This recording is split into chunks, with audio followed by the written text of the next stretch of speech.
G'oyani berish uslubi ham juda chiroyli tanlangan. Solih Uyan hech bir narsani bunday qilish kerak, bunday qilish kerak emas deb uqtirmaydi. Solih Uyan o'rgatmaydi, ko'rsatadi. Ya'ni u bizga tarbiya haqida uzundan uzoq nasihatlar aytmaydi, va'zlar o'qimaydi. Aksincha, voqealar davomida qahramonlarning xatti-harakatlaridan o'zi bolalar kerakli xulosani chiqarib olishadi. Shundan ziyoda bir ona sifatida farzandi bor har bir ota-onaga bu kitoblarni sotib olishini, farzandlariga hadya qilishini, kerak bo'lsa ular bilan birgalikda mutolaa qilishini tavsiya qilgan bo'lardim. Chunki asarlar faqatgina o'quvchilarning bo'sh vaqtini to'ldirish uchun yozilgan sarguzashtlardan iborat emas.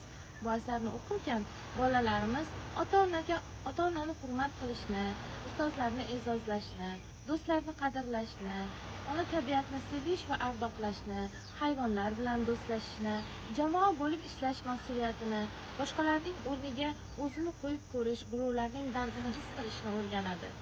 Qolaversa, ham bugunimiz uchun dolzarb bo'lgan, ham kelajagimiz uchun muhim bo'lgan til o'rganishning ahamiyati, ijtimoiy tarmoqlardan to'g'ri foydalanish qoidalari, undan tashqari robototexnikaning foydalari haqida qiziqarli ma'lumotlarni bilib olishadi.